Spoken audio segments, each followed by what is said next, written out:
Narito pong News TV Quick Response Team dito po sa may Barangay Santa Catalina, dito po sa Zamboanga City, kung saan nga po ay kanina nagkaroon na muli ng bakbakan sa pagitan ng MNLF at mga pwersa po ng AFP at PNP. Hanggang sa mga sandaling ito nga po ay meron pang mga pa-konti-konti na sniper fire na nanggagaling po dito sa loob ng komunidad dito. At nakikita nyo po na malaki pa po ang o makapal pa po ang usok na nanggagaling dito sa mga kabahayan.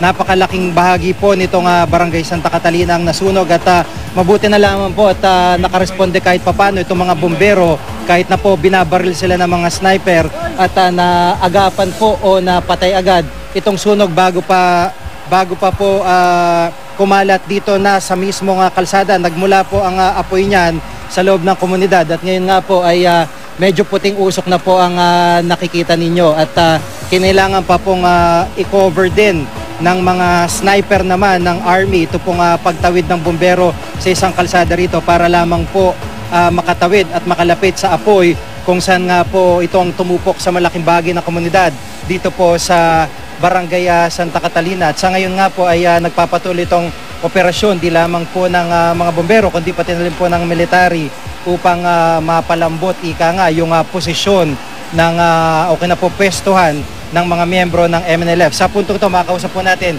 si Superintendent Dominador Sabala, District Fire Marshal ng Zamboanga Fire District. Magandang hapon po, Superintendent. Yes, magandang hapon din na Gigi. At sa ngayon po ba, paano po ang pinaplano nyo dito sa sunog? Tuloy-tuloy ba? At paano po yung paloob na parte naman? Opo, sa ngayon po ay tuloy-tuloy po lamang ang ating pag-apula dito. Nahirapan kaming mag-penetrate kasi wala kaming clearance galing sa military o PNP ground commander. So hanggang sa labas lang po ng itong along the road lang po ang pwede natin apulahin. Opo, sa ngayon po. Sa tingin nyo, meron na ba kayong estima kung gaano po kalawak na yung natupok mula pa kanina? Sa ngayon po ay hindi pa namin matukoy kung ilang bahay talaga ang natupok o magkano yung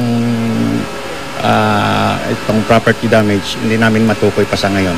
Opo. At may ibang impormasyon po ba kayo nakalap mula sa loob na komunidad?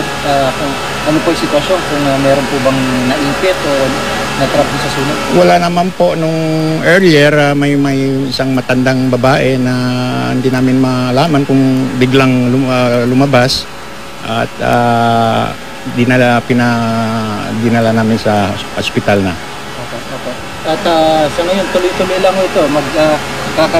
Magkakarga po ulit kayo ng tubig para sa mga truck. Opo. Tinutulungan naman tayo ng mga Zamboanga City Water District.